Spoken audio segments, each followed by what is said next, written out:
welcome back. Just before we get started, this video goes out to Nicole Vela. She's one of my viewers. Hi Nicole. She says, can you show us how to make masa for tamales? I'm struggling and I feel like you explain everything so well. Thanks Nicole. Mine always never cooks. It stays wet after steaming forever. Please, please. Of course, absolutely. Nicole, this video is for you. And anyone else that's having trouble or struggling in that area, I'll give you the masa that is perfect. Cooks every time. Just a quick tip before you get started. After the 2.5 to 3 hours, depending on how many tamales you have, I usually do about between 40 to 50 each batch. Turn off the fire, let it sit for 10 minutes, okay? And then when you take them out, put them on a platter and let them sit for another 10 minutes. They should set perfectly, and I'm gonna give you that masa to help you. All right, here we go. This is for you, Nicole. Hi friends, welcome back to my channel.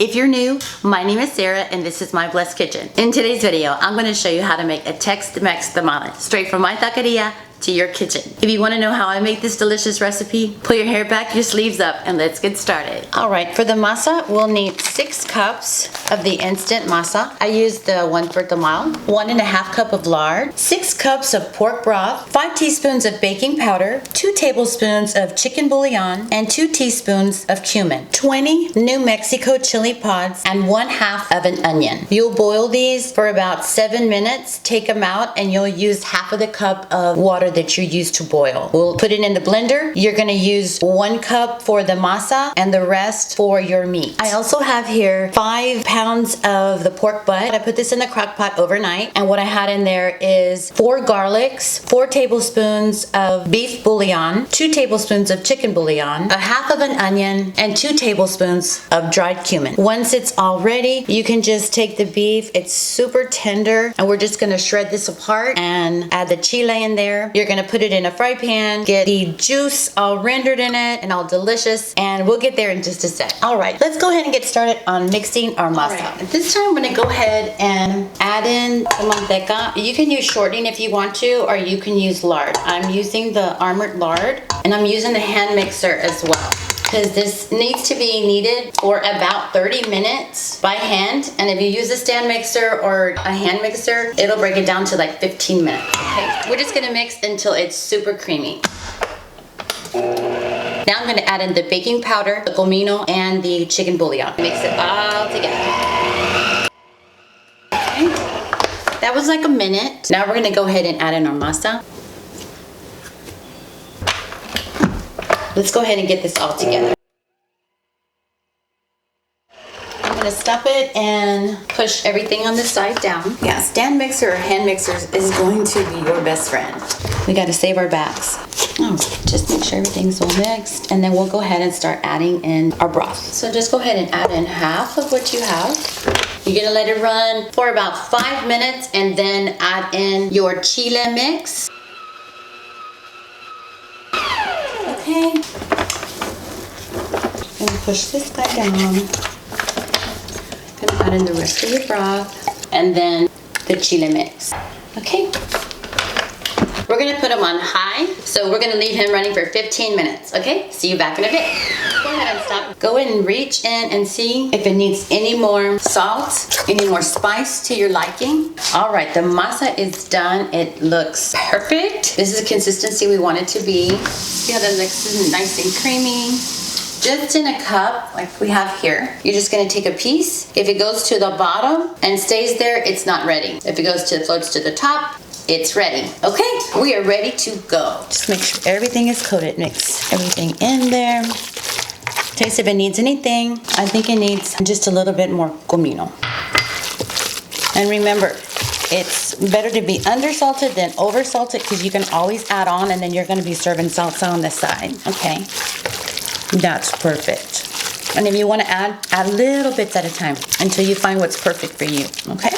We'll just let this hang out. We'll cover it really well, and then we'll start on the masa and get started on spreading the tamales. The ojas, the husks, we had them in water overnight. Okay, so you're just gonna get a good size. Just gonna have an even amount on each and every one. You can do it with a scraper if you want to. That's much faster. Line them all up, and then once we do that, then I'll show you how to stuff them, how to put them in the pot, and we're gonna steam them, okay? I'm just gonna do this for you real quick, and then we're gonna go through all of them together. All right, this is the setup here. So we have our ojas on the right-hand side, and then right in front of us, we have the masa here. I'm gonna go ahead and show you a few times how to spread them, and then I'll show you how to fill them with the meat, and then how to stack them in the steamer pot. All right, I'll see you in a little bit. Actually, gonna do the soft side up. We have one. Just get a good amount. I just spread them out this way. Just put them on the table and just spread them out. All right, you ready for the next one? Make sure that it's a soft side down. Grab some more masa. Open it up. And just spread all the way down. You're gonna make sure that your masa is even. You don't wanna put too much or too little. There you go, and you just keep going. And then I'll show you when it's time for us to fill. Okay, see you in a bit.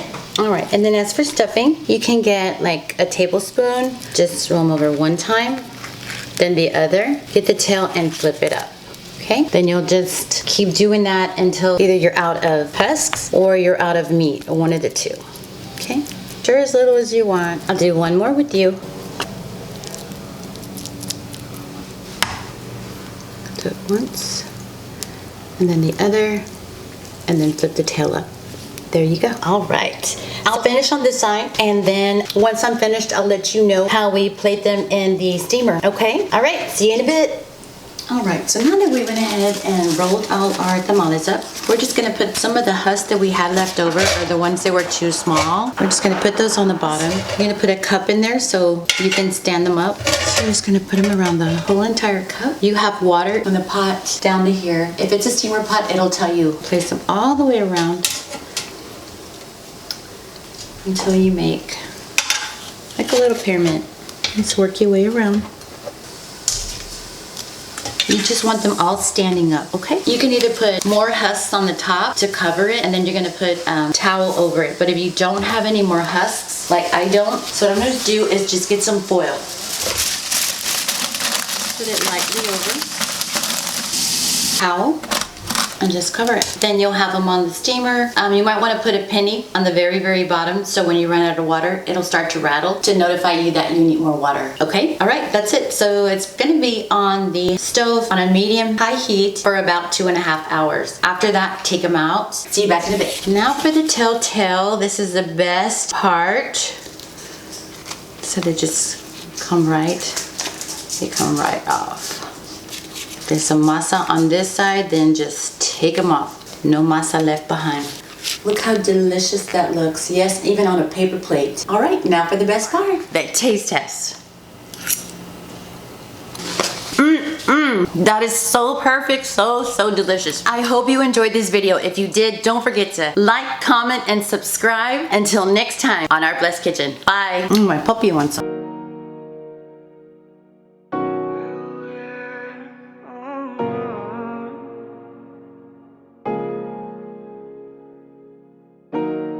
Con tus labios rosados, yo me muero por una prueba de placer. Siempre que estoy a tu lado, lo que siento